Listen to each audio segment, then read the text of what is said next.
What would you do if your husband handed you divorce papers in front of your entire family, right after you made him the laughingstock at our favorite club? I thought making him jealous would fix things, but I never imagined the real consequences until the day I saw the envelope with his lawyer's name on it. Did I really deserve this, or did he finally get tired of my games? I stared at my reflection in the bathroom mirror of our suburban duplex, running my fingers through my auburn hair. At 34, I still had it. Curves in all the right places, green eyes that could stop traffic, and a smile that used to make David weak in the knees. Used to being the operative phrase. Hypatia, can you help Lila with her homework? David's voice drifted from the living room, flat and disinterested, always the responsible father, never the passionate husband anymore. In a minute, I called back, but my attention was already elsewhere. My phone buzzed with a text from my sister Tori. Girl, you need to do something about David. He's treating you like a roommate, not a wife. She wasn't wrong. David Thompson, my husband of 9 years, had become a ghost of the man I married. At 36, he was still handsome. Tall, broad shoulders, those warm brown eyes that used to light up when I entered a room. But lately, those eyes barely acknowledged my existence. He came home from his job at the accounting firm, helped our 7-year-old daughter Lila with homework, watched TV, and went to bed. Rinse and repeat. I deserved more than this mundane existence. Walking into the living room, I found David hunched over papers at the kitchen table while Lila worked on math problems beside him. His dark hair was slightly mussed, sleeves rolled up, completely absorbed in whatever spreadsheet had captured his attention this time. David, we need to talk, I said, settling onto the couch with deliberate grace, crossing my legs so my skirt rode up slightly. Nothing, not even a glance. What about? He asked without looking up. About us, about how you never notice me anymore. Finally, he raised his head, those brown eyes meeting mine with what looked like genuine confusion. What do you mean? I notice you. Really? When's the last time you complimented me? When's the last time you looked at me like you wanted me? Lila shifted uncomfortably in her chair, sensing the tension. David's jaw tightened, a tell I'd learned to recognize over the years. Lila, why don't you go play in your room for a bit? He said gently. Our daughter gathered her books quickly, shooting worried glances between us. Once she was gone, David leaned back in his chair. Hypatia, I work 50 hours a week to keep this house running. I come home. I help with Lila. You ignore your wife, I interrupted. When's the last time we went dancing? When's the last time you made me feel beautiful? We went to dinner last month. That wasn't a date. That was a business transaction. You spent half the time on your phone. David rubbed his temples, a gesture that used to make me feel sorry for him. Now it just annoyed me. I'm tired, Hypatia. Between work and everything else, I'm just tired. And I'm invisible. The accusation hung in the air between us. David opened his mouth to respond, then closed it, looking defeated. That's when I knew I had to take matters into my own hands. Later that evening, after David had retreated to his home office and Lila was asleep, I scrolled through my phone contacts until I found the name I was looking for, Callum Hart.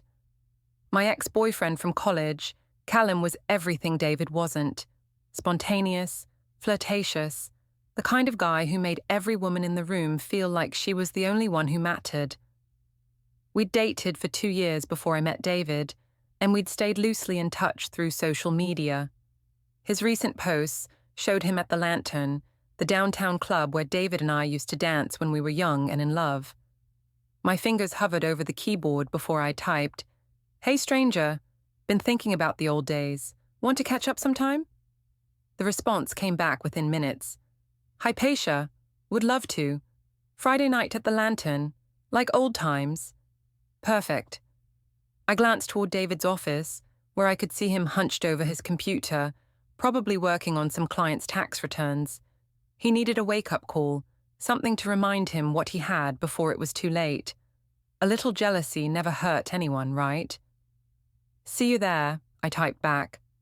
The next morning, I called Tori while getting ready for work. As an administrative assistant at a marketing firm, my job wasn't glamorous, but it paid well enough and gave me plenty of time to chat with my sister. "I'm doing it," I announced as soon as she picked up. "Doing what?" "Making David jealous. I'm meeting Callum at the Lantern Friday night." Tori's squeal of delight made me pull the phone away from my ear. "Finally. Girl, you've been wasting away in that house. David needs to remember he's married to a catch." "Exactly. I'm not asking for much. Just some attention, some appreciation. You deserve so much more than what he's giving you. I never understood what you saw in him anyway. Too boring, too predictable." I thought about David making coffee that morning, how he'd automatically made mine the way I liked it, 2 sugars, splash of cream, without being asked, how he'd kissed Lila's forehead and reminded her about her field trip permission slip. Boring maybe, but reliable. "He wasn't always like this," I said, applying lipstick in my car's rearview mirror. "He used to surprise me, take me dancing, make me laugh." "That was 9 years ago, Hypatia. People change. Maybe it's time you reminded him what he's got to lose." At work, I found myself checking my phone constantly, rereading Callum's messages. He'd sent a photo from the Lantern the night before. Him with his arm around some blonde, both of them laughing at something off camera. He looked good, really good. Still had that roguish smile, and those blue eyes that had gotten me into trouble more than once in college. "Someone's in a good mood," observed my coworker Jennifer, settling into the cubicle next to mine with her morning coffee. "Just making weekend plans." "Anything fun?" I hesitated, then decided to test the waters. "Going dancing with an old friend." "That sounds nice. Is David excited? I don't think I've ever seen him at any of the office parties. He doesn't seem like the dancing type." The comment stung more than it should have. David used to love dancing with me. We'd spent countless nights at the Lantern in our early 20s, lost in the music and each other. When had that stopped? When had we stopped? "David's busy with work," I said finally. That evening, I broached the subject carefully. David was loading the dishwasher while I wiped down counters, our usual routine. "I was thinking we should go out this Friday," I said. "It's been forever since we did anything fun." "This Friday?" David paused, a plate halfway to the rack. "I've got that Henderson account to finish." "It's one night, David." "I know, but the deadline. There's always a deadline. There's always some account or some client or some crisis at work." The frustration I'd been swallowing for months finally bubbled over. "When did you become so boring?" David's hand stilled on the dishware. "Boring?" "Yes, boring. We never go anywhere. We never do anything. We're like roommates who happen to share a bed." "I'm working to support our family, Hypatia. I thought that's what you wanted. Stability, security." "I wanted a husband, not a business partner." The silence stretched between us, filled only by the hum of the refrigerator and the distant sound of Lila's television upstairs. "Fine," David said finally. "Friday night. Where do you want to go?" "The Lantern, like we used to." Something flickered across his face. Surprise, maybe even pleasure. "Really? It's been years since we went dancing." For a moment, I felt a pang of guilt. David looked genuinely happy at the prospect, like I'd just handed him an unexpected gift. But then I remembered all the nights I'd gone to bed alone while he worked late, all the times I'd dressed up for dinner, only to have him cancel at the last minute for some work emergency. "Really," I confirmed, "it'll be fun." David smiled, the first genuine smile I'd seen from him in weeks. "I'd like that." Later that night, I texted Callum, "Change of plans. My husband will be there Friday too. Hope that's not a problem." His response was immediate. "Even better. Can't wait to see you both." I stared at the message, my heart racing with anticipation and something that might have been guilt. David was in the shower, probably looking forward to our night out, completely unaware that I'd orchestrated the whole thing as a test. But it wasn't really cheating, was it? I was just meeting an old friend, just reminding my husband what he had. If David stepped up, if he fought for me the way he should, then Callum would fade back into the background where he belonged. And if he didn't, well, at least I'd know where I stood. I deleted the message thread and plugged my phone into the charger, but sleep was a long time coming. In the darkness, I could hear David breathing steadily beside me, one arm thrown across the space where I used to curl up against him. When had we stopped sleeping tangled together? When had we started occupying opposite sides of the bed like polite strangers? Friday couldn't come soon enough. Friday evening arrived with all the anticipation of a storm brewing on the horizon. I spent an hour getting ready, choosing a black dress that hugged my curves and showed just enough skin to remind David, and everyone else, that I was still a woman worth looking at.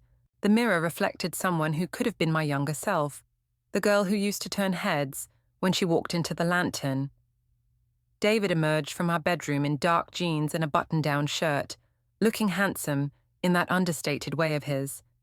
He'd even used cologne, something he hadn't done in months. "You look beautiful," he said, and for a moment I felt that old flutter in my chest. "You clean up pretty well yourself," I replied, smoothing his collar. This was how it used to be between us, easy, flirtatious, comfortable. The drive to the lantern was filled with conversation about everything and nothing. David seemed more relaxed than he'd been in ages, one hand on the steering wheel, the other resting on my thigh. I found myself remembering why I'd fallen in love with him in the first place. His steady presence, the way he listened when I talked, how safe I felt beside him. Maybe this would work. Maybe seeing me in our old environment would remind him of what we'd had, what we could have again. Maybe I wouldn't need Callum after all. The lantern hadn't changed much in the years since we'd been regulars. Same neon sign flickering outside, same bass-heavy music spilling onto the sidewalk, same crowd of 20 and 30-somethings looking for a good time. The bouncer waved us through without checking IDs, a small ego boost that made me stand a little taller. Inside, the familiar chaos of voices, laughter, and pounding music washed over us. The dance floor was already crowded, bodies moving in the dim, colourful light. David's hand found the small of my back as he guided me toward the bar. "What can I get you?" he asked, leaning close to be heard over the music. "Vodka tonic," I said, scanning the crowd. No sign of Callum yet. David ordered our drinks and we found a small table near the edge of the dance floor. He seemed to be enjoying himself, tapping his fingers to the beat, watching the dancers with amusement rather than his usual distracted air. "Remember that night we came here for your birthday?" he said, nodding toward a corner booth. "You insisted on dancing on the table." I laughed despite myself. "You were so embarrassed. I was terrified you were going to fall and break your neck, but you looked so happy up there, like you owned the whole place." The memory warmed me more than the alcohol. That had been a good night, one of many we'd shared in this place. David had danced with me until closing time, then carried me to the car when my feet gave out from my ridiculous heels. "We should dance," I said impulsively. David's face lit up. "Really? Really?" He stood and offered me his hand with an old-fashioned gallantry that made my heart skip. On the dance floor, surrounded by strangers and memories, we moved together like we hadn't forgotten how. David wasn't the most graceful dancer, but he was enthusiastic, spinning me around and pulling me close, making me laugh when he attempted moves that were beyond his skill level.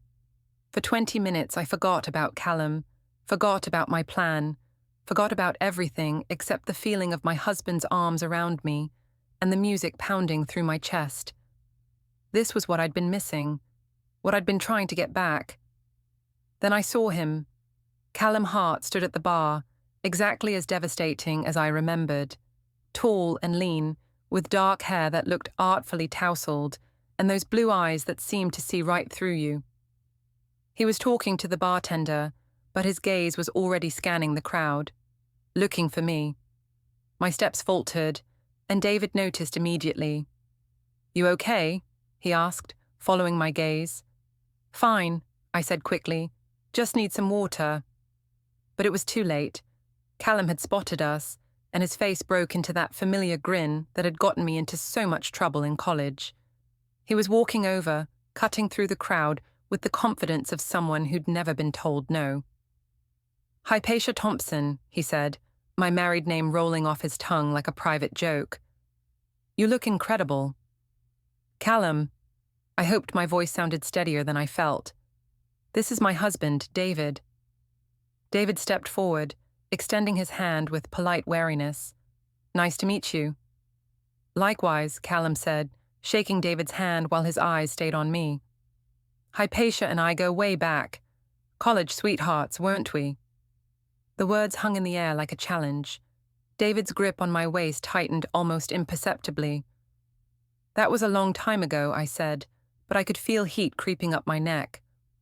"Not that long," Callum replied. "You haven't changed a bit. Still the most beautiful woman in any room."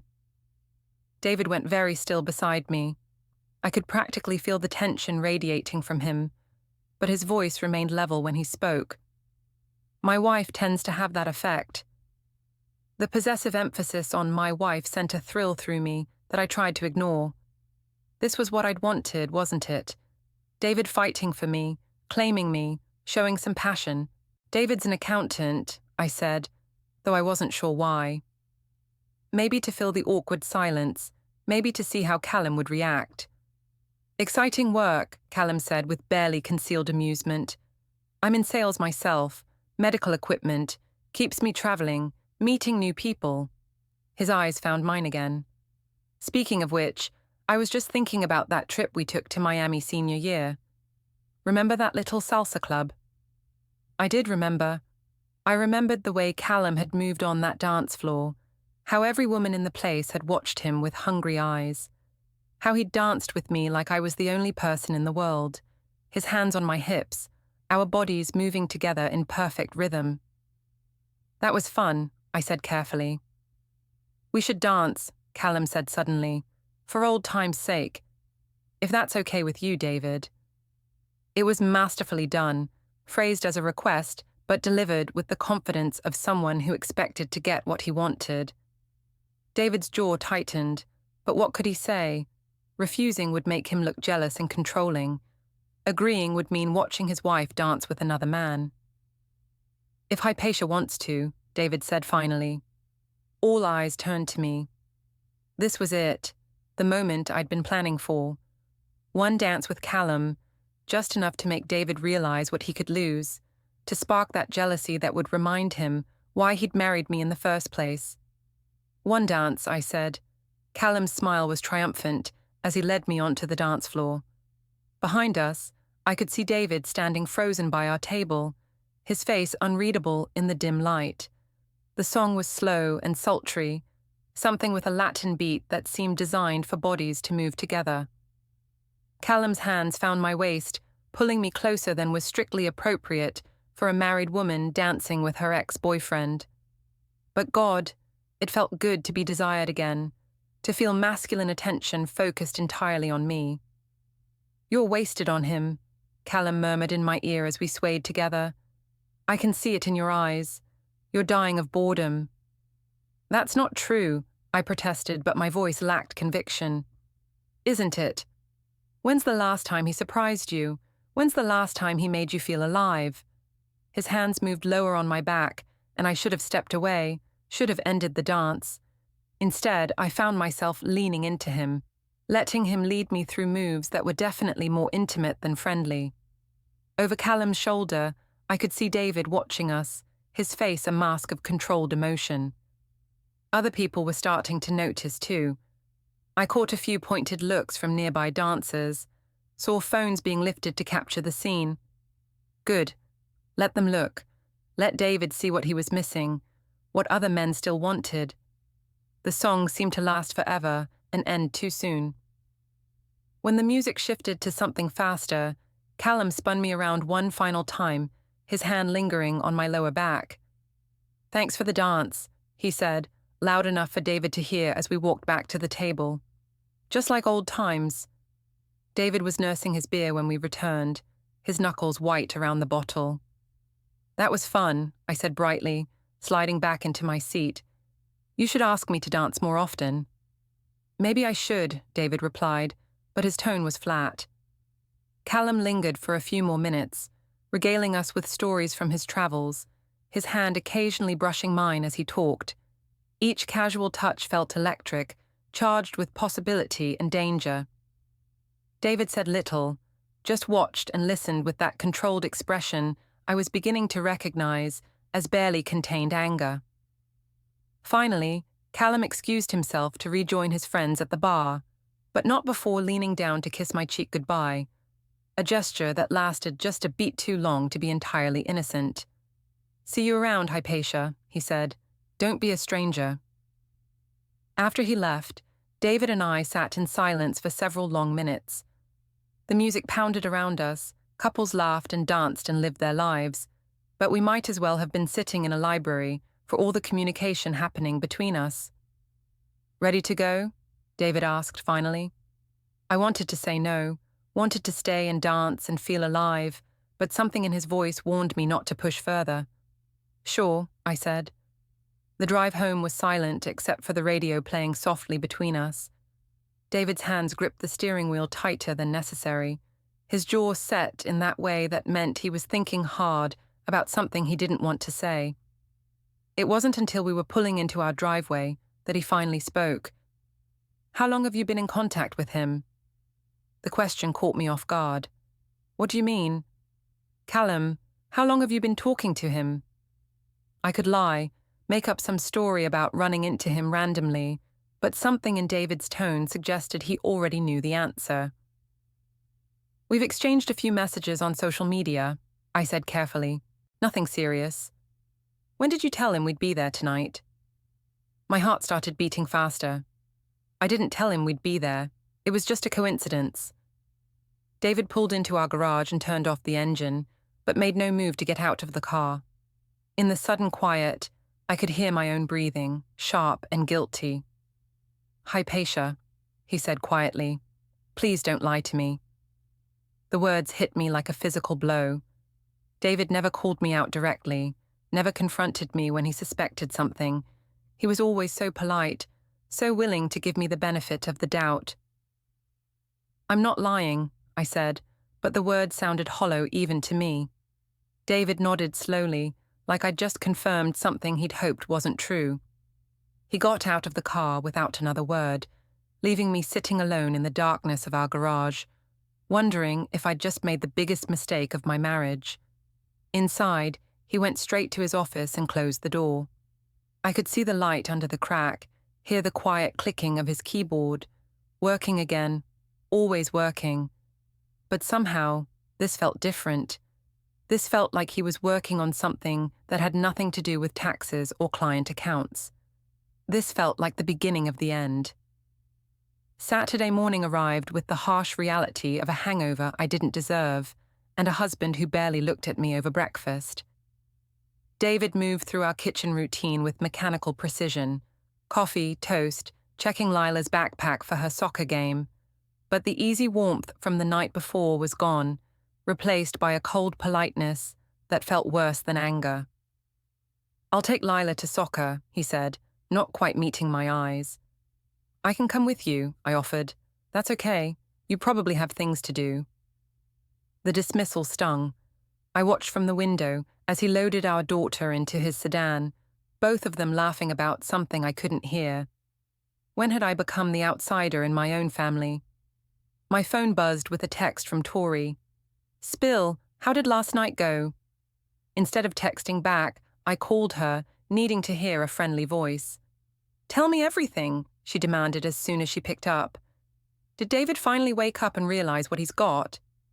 It was complicated. Complicated how? Did you make him jealous? Did Callum show up? I found myself telling her everything. The dancing, Callum's flirtation, David's cold reaction. As I talked, the night took on a different shape in my memory. What had felt electric and dangerous in the moment now seemed, well, maybe a little mean. "You did exactly what you needed to do," Tori said firmly. "David needed to see that other men still want you. Maybe now he'll stop taking you for granted." Maybe, I said, but doubt crept into my voice. He seemed really upset. Good. He should be upset. He should be fighting for you, not sulking like a child. After hanging up with Tori, I decided to test the waters at work on Monday.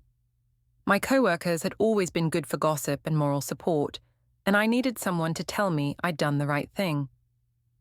Jennifer was at her desk early, scrolling through her phone with her morning coffee.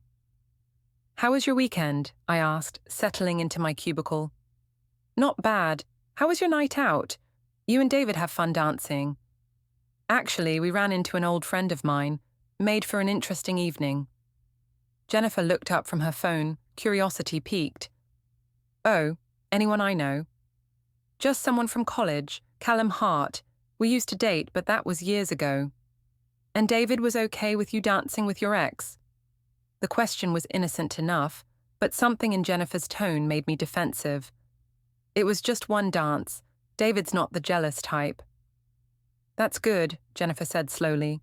"Some men would have had a problem with their wife getting that close to another man in public." "Getting close? It was just dancing." Jennifer turned her phone toward me, and my stomach dropped. There on her Instagram feed was a video someone had posted from the lantern, me and Callum on the dance floor, his hands on my hips, my body pressed against his as we moved to the music. The caption read, "When your husband's right there, but you're dancing like you're single, awkward drama." "Oh my God," I whispered. "You didn't know someone filmed it?"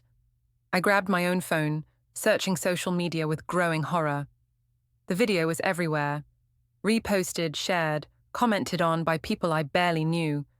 The comments ranged from supportive, "Get it, girl," to judgmental, "Poor husband just standing there," to downright cruel, "Cheating wife caught on camera." Worse, someone had tagged David in several posts. "I need to make some calls," I said, rushing to the bathroom with my phone. I tried David first, but it went straight to voicemail. Then I called Tori. "Have you seen the video?" I asked without preamble. "What video?" "Someone filmed me dancing with Callum. It's all over social media." "Let me look. Oh, wow. You two look hot together." "Tori, this is serious. David's probably seen it by now. People are saying terrible things." "People always talk. Let them. You look amazing, and Callum looks like he wants to eat you up. If David has half a brain, he'll realize he needs to step up his game." But when I got home that evening, David's reaction was nothing like what Tori had predicted. He was in the kitchen making dinner, his movements sharp and controlled.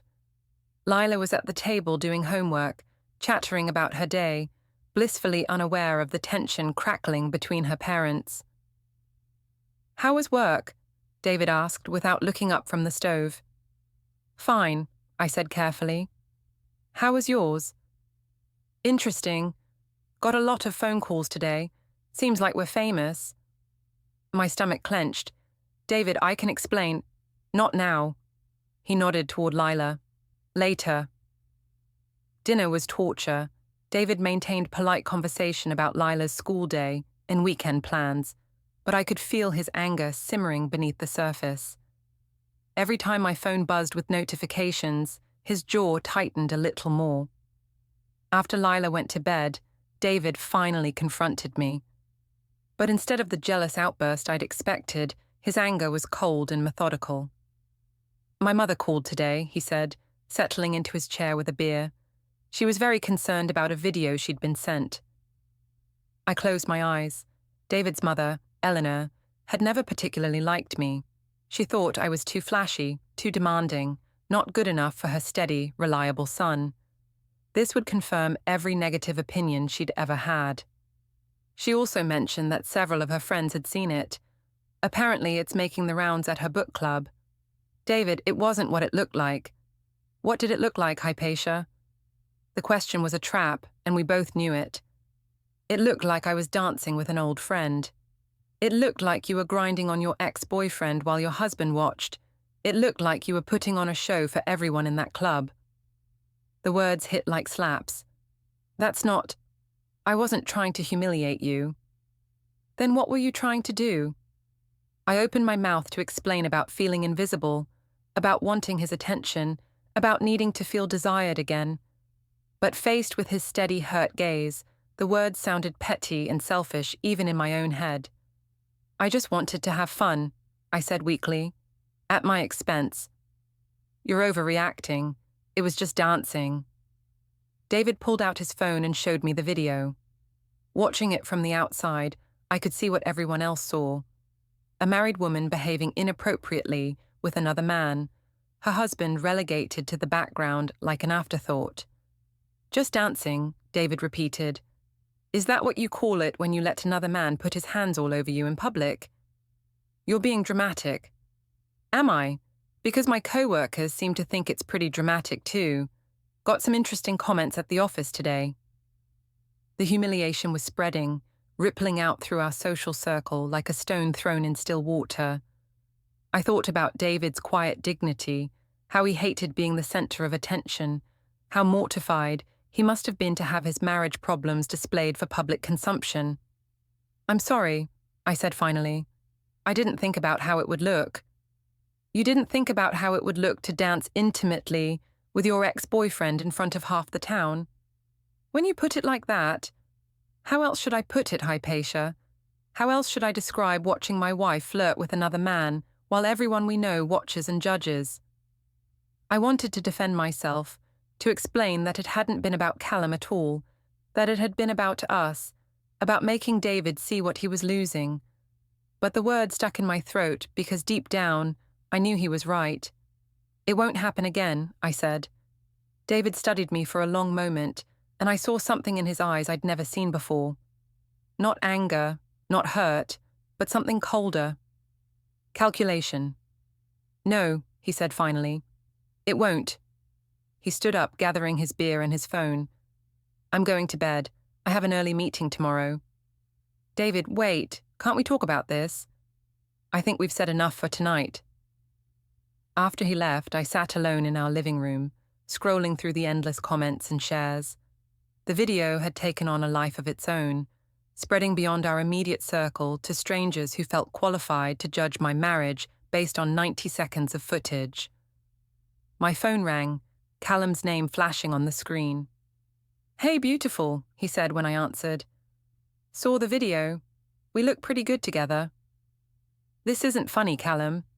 It's causing problems with David. Maybe it's time for problems. Maybe it's time you admitted you married the wrong guy. I need to go. Hypatia, wait.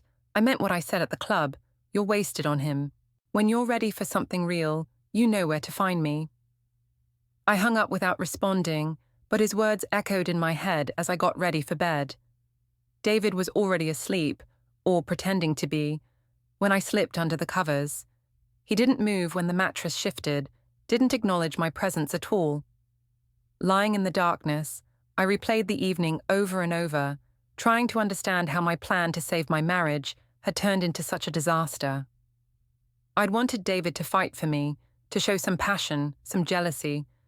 Instead, I'd humiliated him publicly and driven him further away.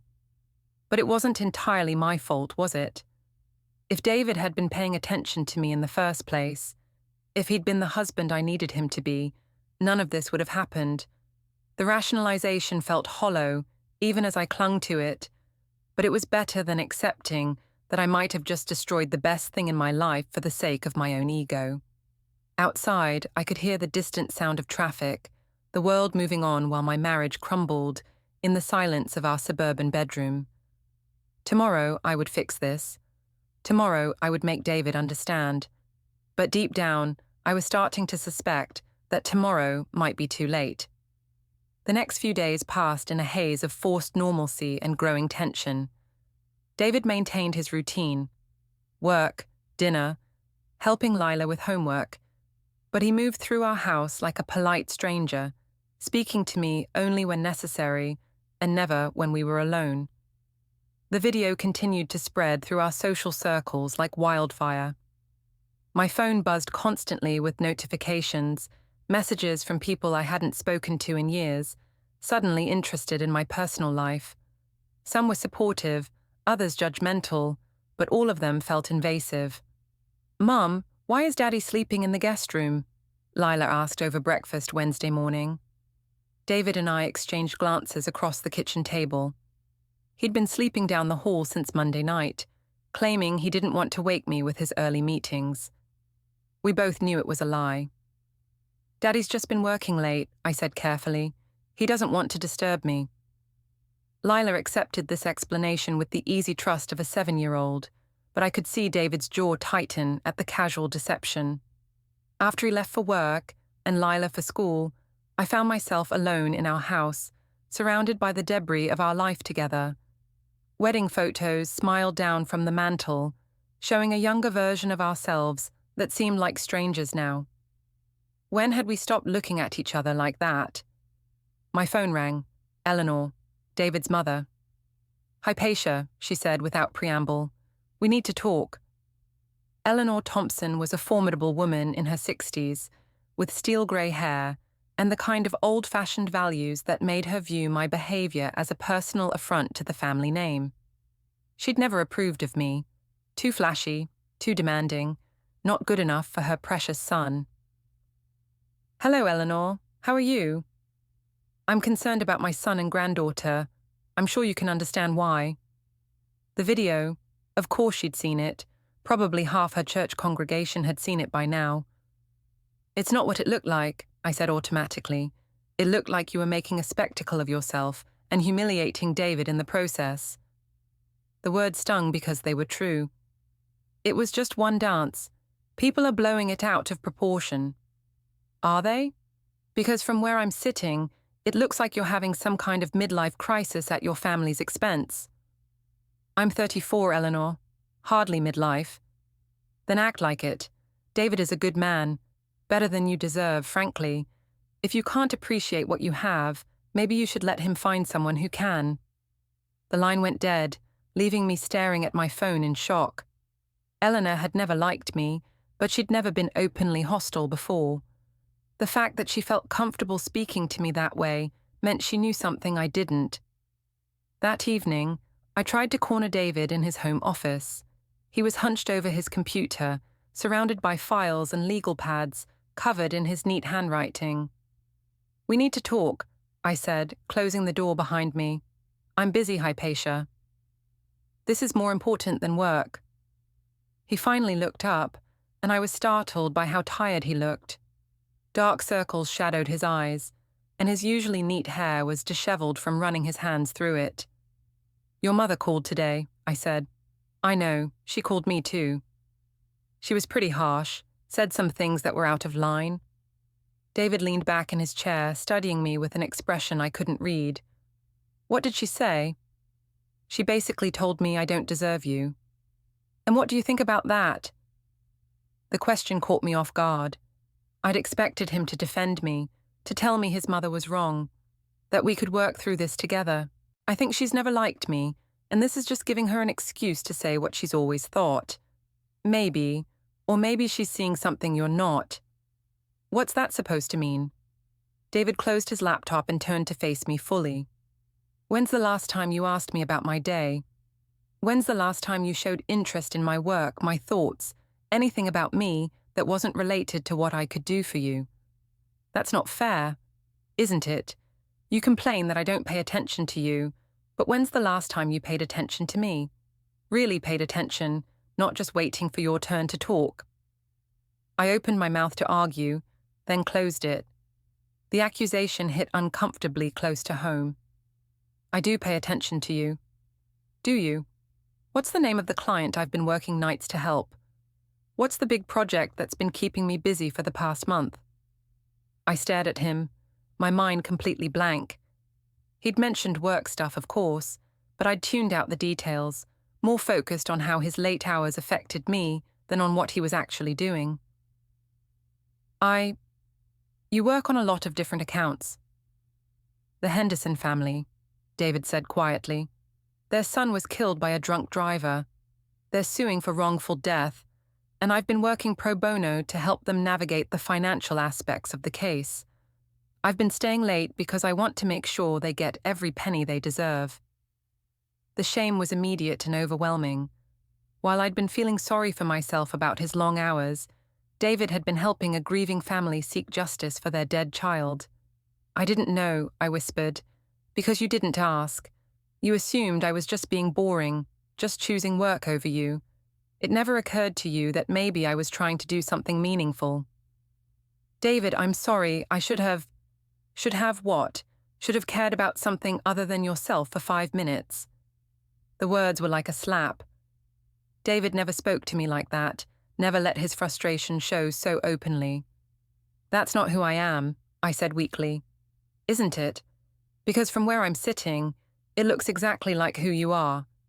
Everything has to be about you, your needs, your feelings, your desire for attention. When's the last time you asked me what I needed?" I wanted to argue, to defend myself, but the truth was staring me in the face. When had I become so selfish? When had my marriage become all about what David wasn't giving me, instead of what we could build together? "I can change," I said.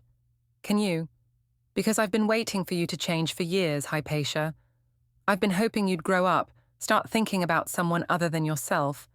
But instead, you're getting worse." "That's not true. You danced with your ex-boyfriend in public to make me jealous. You humiliated both of us because you wanted attention. How is that not worse?"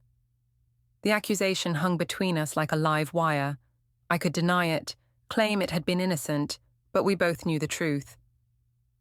"I felt invisible," I said finally. "I felt like you didn't see me anymore."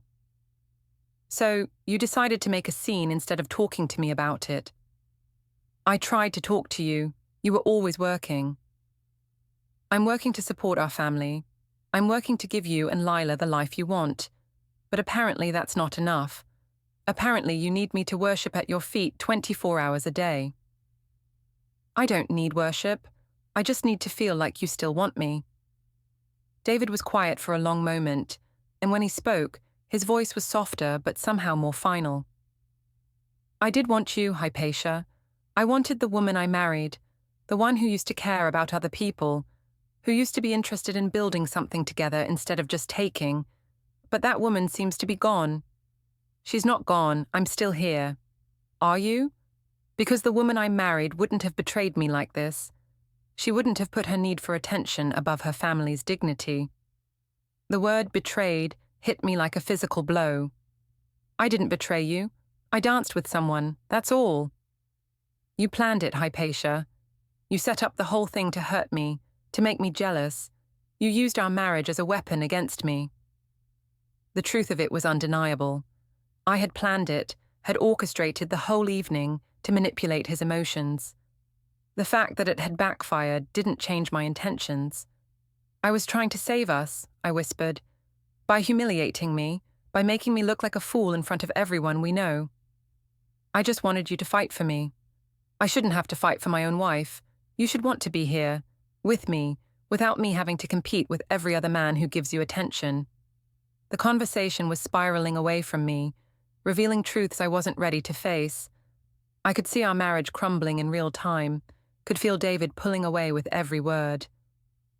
"What do you want from me?" I asked desperately. David looked at me for a long moment, and I saw something die in his eyes. "I want you to leave me alone," he said finally. "I want to finish my work and go to bed and not have to pretend that everything is fine when it's not." "David, please, Hypatia, please, I can't do this right now." I left him alone in his office, but I could hear him working late into the night. The sound of his keyboard clicking was punctuated by phone calls, hushed conversations I couldn't quite make out through the door. The next morning, I woke to find David already gone. A note on the kitchen counter said he'd taken Lila to school and would be working late again. "Don't wait up." But it was the email notification on his computer that really caught my attention. He'd left it open on the kitchen counter, and I could see the subject line, "Consultation request, Thompson." My blood ran cold. Thompson was our last name. David was talking to a lawyer. I spent Thursday in a state of barely controlled panic. That email subject line burned into my memory like a brand. David was consulting a lawyer. About what? divorce, separation. The possibilities spiraled through my mind, each one worse than the last. When he came home that evening, I was waiting in the living room with a bottle of wine and what I hoped was a conciliatory smile. "I thought we could talk," I said, "really talk this time." David looked exhausted, his tie loosened, and his hair mussed from another long day. He glanced at the wine, then at me, and something flickered across his face. Resignation, maybe, or determination. "Okay," he said, "let's talk." He sat across from me instead of beside me, maintaining physical distance even as I tried to bridge the emotional gap between us. "I've been thinking about what you said," I began. "About me being selfish, about not paying attention to your needs. You're right. I haven't been a good partner lately." David nodded but said nothing, waiting for me to continue. "I want to change. I want to be better. The thing with Callum, it was stupid and selfish, and I'm sorry. I never meant to humiliate you." "But you did mean to manipulate me," David said quietly. The directness of it caught me off guard. Yes, I guess I did." "Why?" "Because I was scared. Scared that you didn't love me anymore. Scared that we were becoming strangers. I thought if I could make you jealous, it would remind you of what we had. So you decided to hurt me instead of talking to me. I tried to talk to you. You were always working." David leaned forward, his elbows on his knees. "Hypatia, do you know what I was doing the night you danced with Callum?" I shook my head. "I was planning a surprise for you. I'd been working extra hours for weeks to save up money for a weekend getaway. I had reservations at that bed and breakfast in Napa you're always talking about. I was going to surprise you for our anniversary next month." The words hit me like a physical blow. While I'd been plotting to make him jealous, he'd been planning a romantic surprise. While I'd been feeling sorry for myself about his long hours, he'd been working to give me something special. "David, I didn't know." "Of course you didn't know, because you never asked. You just assumed the worst and acted accordingly." The shame was overwhelming. "I can make this right. We can still go to Napa, I cancelled the reservations," David said flatly. "Used the money to pay for a lawyer instead." There it was, the confirmation of what I'd feared since seeing that email. "You're divorcing me." "I'm considering it." The words hung in the air between us like a death sentence. I felt the room spin, felt my carefully constructed world tilting off its axis. Over one dance, over one mistake. It's not about one dance, Hypatia. It's about a pattern. It's about the fact that when you felt neglected, your first instinct was to hurt me instead of help us. People make mistakes in marriages. That doesn't mean you throw everything away. Some mistakes are bigger than others. Some mistakes reveal who a person really is.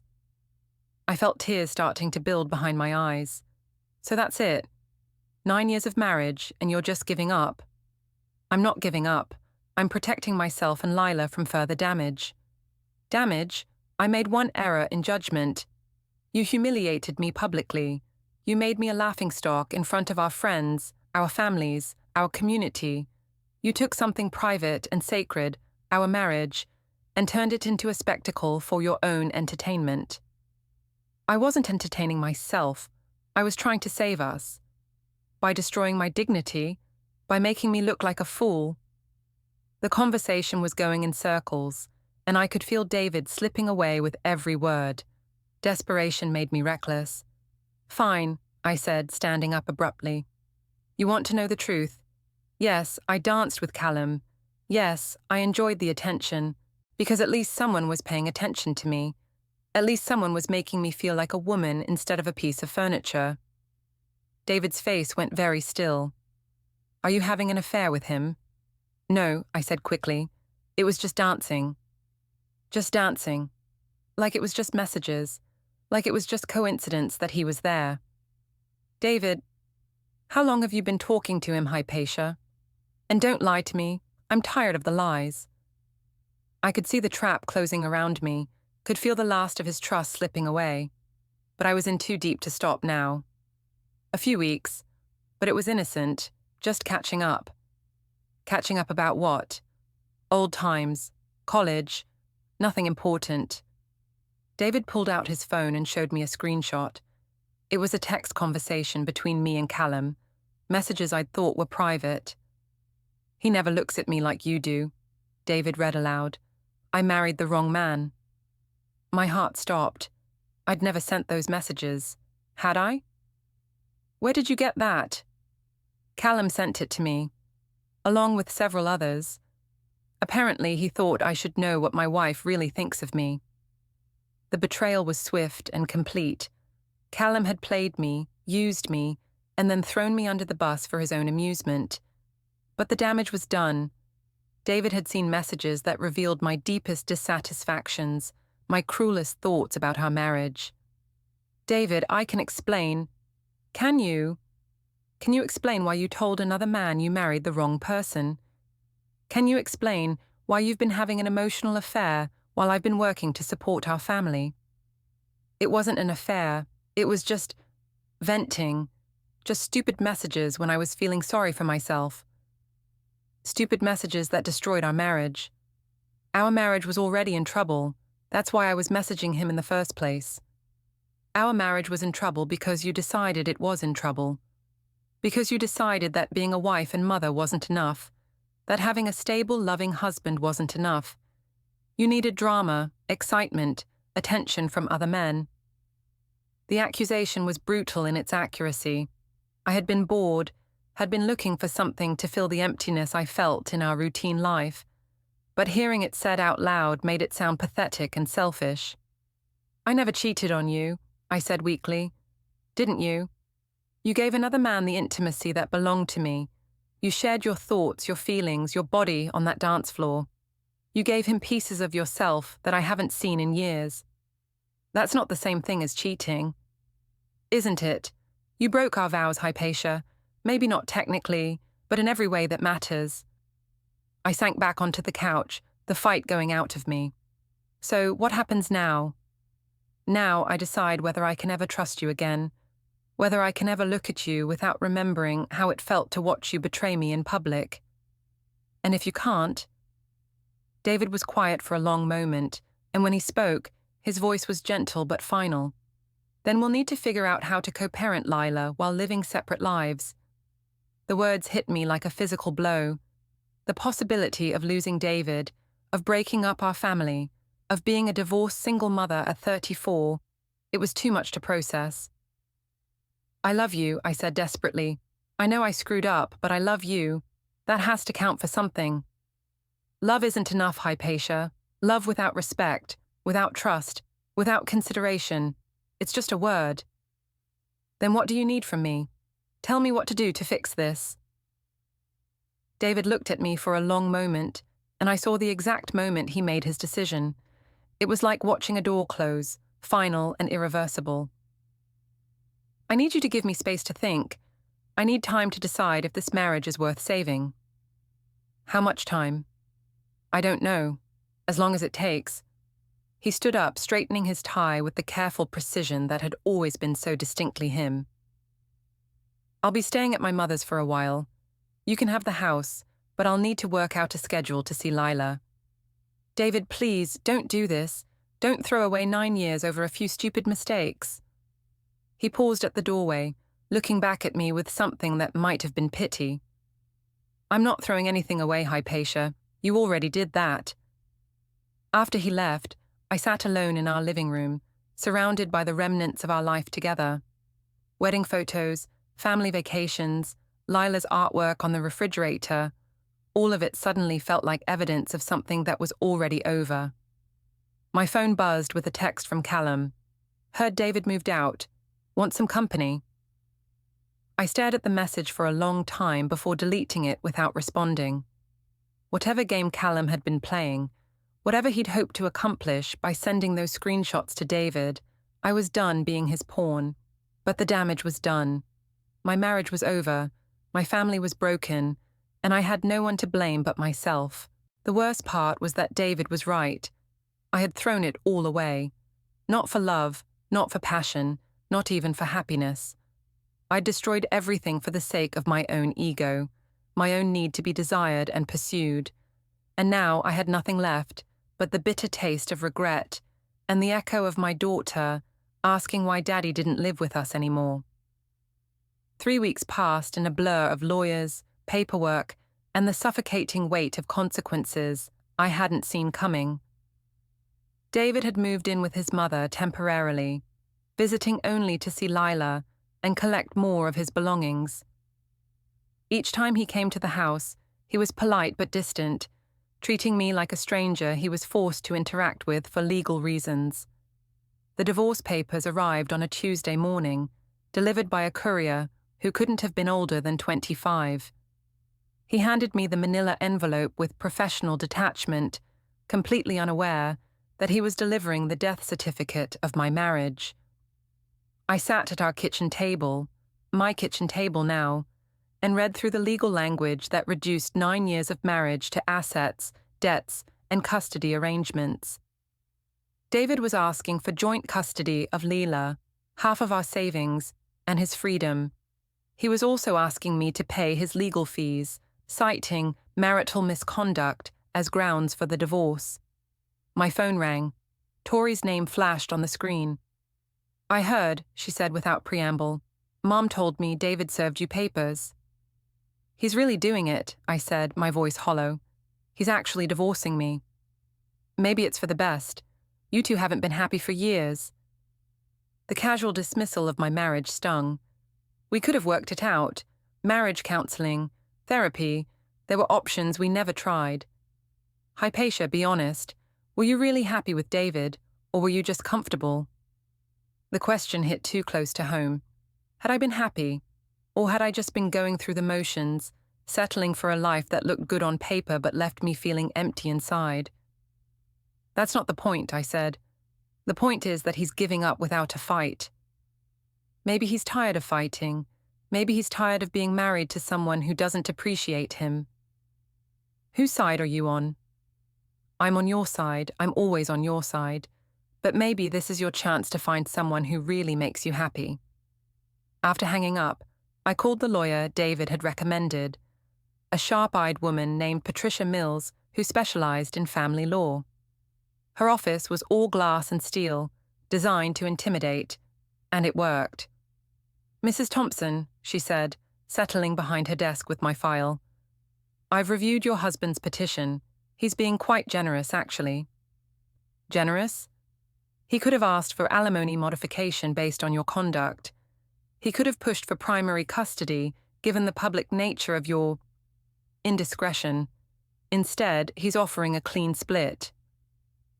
"What if I don't want to split? What if I want to fight this?" Patricia Mills studied me over her reading glasses. "On what grounds? Your husband has documentation of emotional infidelity, public humiliation, and a pattern of behavior that suggests the marriage is irretrievably broken. It was one dance, one stupid mistake. It was a public display of infidelity that was recorded and shared widely on social media.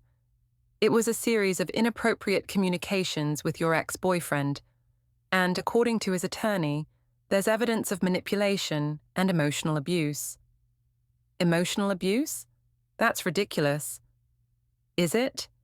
You orchestrated a scenario designed to cause your husband emotional pain. You manipulated him into attending an event where you planned to humiliate him publicly. That's textbook emotional manipulation." The words hit me like physical blows. Emotional abuse, manipulation. Was that really what I'd done? I was trying to save my marriage. By destroying your husband's dignity? "Mrs. Thompson, I've seen a lot of divorces, and this one is straightforward. Your husband has grounds, evidence, and the moral high ground. If you fight this, you'll lose, and it will cost you significantly more in legal fees." "So what are you saying?" "I'm saying you should consider accepting his terms. They're fair, and fighting will only make things worse for everyone involved, especially your daughter." Lila. In all of this mess, I'd barely considered how the divorce would affect her. She was 7 years old enough to understand that Daddy wasn't coming home, but too young to understand why. What about custody? Joint custody is standard when both parents are fit. Your husband isn't challenging your fitness as a mother, which is another kindness on his part. Kindness. Even in divorce, David was being kind to me. The realization made my chest tight with regret. That evening, I tried to explain the situation to Lila over dinner. She sat across from me at our kitchen table, picking at her chicken nuggets, with the distracted air of a child who sensed something was wrong, but couldn't quite grasp what. Daddy and I are going to live in different houses for a while, I said carefully. Why? Sometimes grown-ups need space to figure things out. Are you getting divorced like Emma's parents? The directness of the question caught me off guard.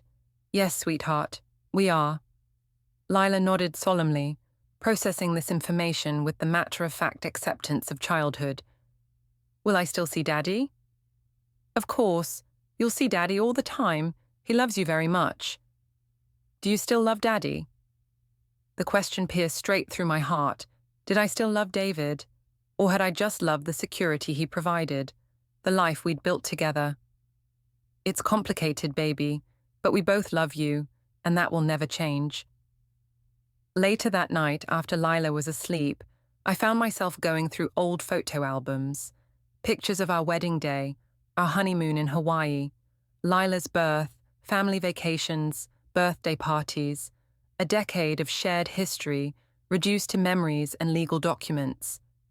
In one photo, taken at a friend's wedding 3 years ago, David and I were dancing.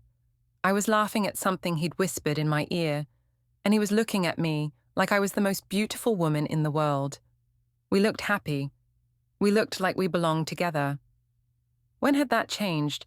When had I stopped seeing the love in his eyes and started seeing only the routine, the predictability, the boring stability that I'd taken for granted? My phone buzzed with a text from an unknown number. Saw the news about your divorce. If you need someone to talk to, I'm here. Callum. I stared at the message for a long time before deleting it. Callum had played his part in destroying my marriage, sending those screenshots to David like some kind of twisted gift. Whatever game he'd been playing, whatever he'd hoped to accomplish, I wanted no part of it. The next morning, I called Patricia Mills and told her I would accept David's terms. The final hearing was scheduled for the following month, a brief administrative procedure to make our divorce official. In the meantime, we had to figure out how to be co-parents while living separate lives. David picked up Lila every Wednesday evening and every other weekend, maintaining the same quiet dignity he'd always shown. He was polite to me, even kind, but there was a distance between us that felt permanent. "How are you doing?" he asked one evening when he came to collect Lila for their weekly dinner. "I'm managing," I said. "How about you?" "Better. It's been good to have some space to think." "And what have you concluded?" David looked at me for a long moment, and I saw something in his eyes that might have been pity. "I've concluded that we both deserve to be happy, and we weren't making each other happy. We could have tried harder. Could we? Or would we have just kept hurting each other in different ways?" I didn't have an answer for that. On the day of our final hearing, I sat in the courthouse waiting room in my best dress, watching other couples navigate their own legal endings. Some looked relieved, others devastated. I felt empty, like someone had hollowed me out and left only the shell. David arrived with his lawyer, looking handsome in a dark suit. He nodded politely when he saw me, but didn't approach. We were strangers now, united only by our shared daughter and a pile of legal documents. The hearing itself took less than 20 minutes. The judge reviewed our settlement agreement, confirmed that we both understood the terms, and declared our marriage officially dissolved. Just like that, 9 years of marriage ended with the bang of a gavel.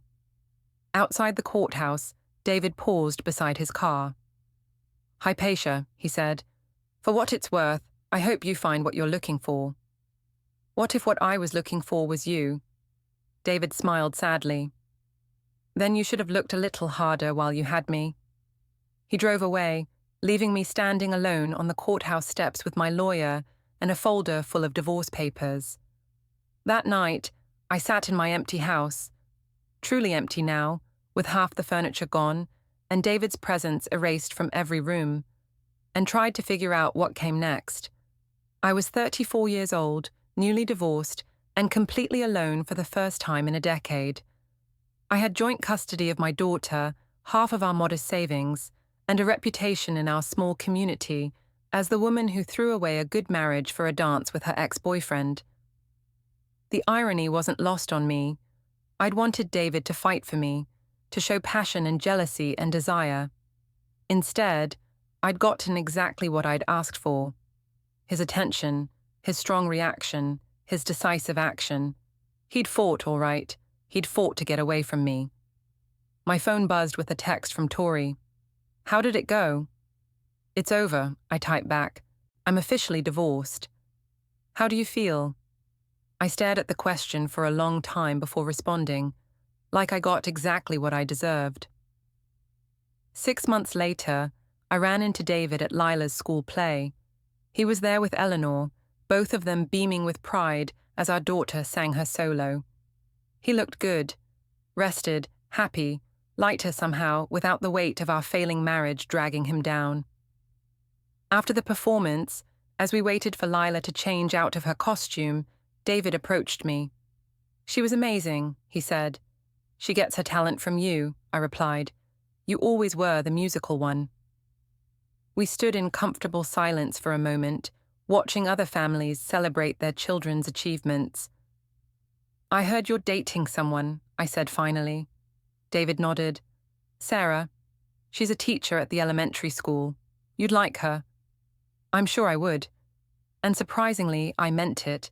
I wanted David to be happy, even if that happiness didn't include me. "What about you?" he asked. "Are you seeing anyone?" "Not yet. I'm still figuring out who I am on my own." David smiled, the first genuine smile he'd given me since that night at the Lantern. "That's probably wise," he said. "You deserve to be happy too, Hypatia. Just maybe try to find it without destroying someone else's happiness in the process." The words should have stung, but they didn't. They felt like forgiveness, like a benediction, like the final closing of a chapter that had ended badly, but didn't have to define the rest of my story. As I watched David walk away with his mother, I realized that he was right. I did deserve to be happy. But happiness, real happiness, couldn't be stolen or manipulated or demanded. It had to be earned, built, nurtured with patience and respect, and genuine love. I'd had all of that with David, and I'd thrown it away because I'd confused happiness with excitement, love with possession, marriage with entertainment. But I was only 34. I had time to learn, time to grow, time to become the kind of person who deserved the kind of love I'd carelessly discarded. It would be a long journey, but for the first time since that night at the Lantern, I felt